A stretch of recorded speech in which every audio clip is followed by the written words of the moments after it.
Nobody cares about stopping the boats.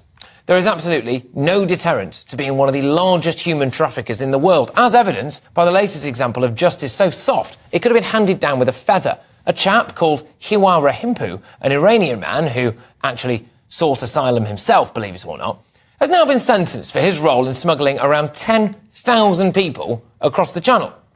That is nearly a fifth of all of the people who came to the UK in small boats last year.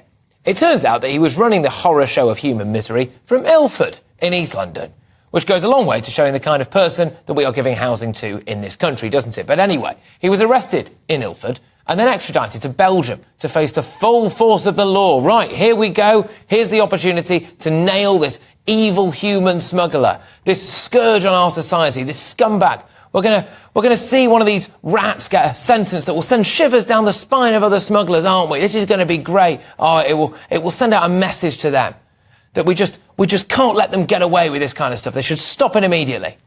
Right, OK, what happened to him then, you wonder? 11 years. Yeah, 11 years in prison, that's it. This guy was charging people between £3,000 and £6,000 a trip, and they're just the ones we know about. So he's going to serve a few years in a cushy Belgian B-block prison, and then he's back out to collect the millions of pounds that he'll have stored in dodgy bank accounts around the world. Well, I bet they won't even deport him, for that matter. Not that it would matter, because if anybody's going to find their way back to Europe, it's Mr. Human Trafficking, isn't it?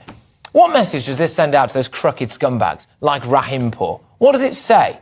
Well, it says that you can come to Britain illegally, we will pay for your lifestyle, then while you're here, we'll let you run a multi-million-pound illegal immigration racket, and then when you do get caught, you'll get a slap on the wrist. This is bonkers. It has to be life in prison, doesn't it? This guy and others like him are happy to facilitate people losing their lives in the Channel. They're breaking through borders. They're inciting violence across continents. They're like the worst people in the world, this lot, aren't they? Why on earth is it not a mandatory life sentence? How long do you reckon it will be before Rahimpour is actually back out and about dealing in human misery again? Few years, max? You do not crack a multi-billion-pound crime organisation by locking up somebody for just a few years. That is not how it works.